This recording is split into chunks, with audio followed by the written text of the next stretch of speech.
அவசரத்துக்கு நம்ம வீட்டில் எதுவும் இல்லைனாலும் பரவாயில்லைங்க, ஒரு அரை முடி தேங்காய் இருந்தால் போதும், ஒரு சூப்பரான எனர்ஜெட்டிக்கலான லஞ்ச் பாக்ஸ் ரெசிபி ரெடி பண்ணிடலாம்.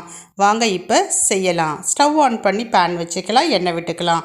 எண்ணெய் காய்ந்த பிறகு கடுகு பொரிய விட்டுக்குங்க. கூடவே கொஞ்சமாக சீரகம் சேர்த்து பொரிய விட்டுக்குங்க.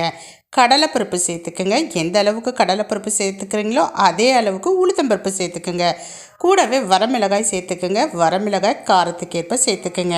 ஒருவேளை உங்கள் குழந்தைங்க காரம் ஜாஸ்தியாக சாப்பிடுவாங்கன்னா நீங்கள் கூடுதலாக சேர்த்துக்கலாம், இல்லை கம்மியாக சாப்பிடுவாங்கன்னா குறைச்சலாக சேர்த்துக்கலாம். இப்போ இது கூட துருவனை இஞ்சி சேர்த்துக்குங்க, கருவேப்பிலை சேர்த்துக்குங்க, கொஞ்சமாக பெருங்காயத்தூள் சேர்த்துக்குங்க.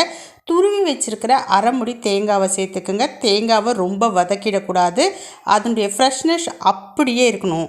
இப்போ இது கூட தேவையான அளவு உப்பு சேர்த்துக்குங்க. நல்லா சோறை உதிரியாக வடித்து ஆற விட்டுட்டு சேர்த்து கிளறி எடுத்திங்கன்னா சூப்பரான லஞ்ச் பாக்ஸ் ரெசிபி ரெடி.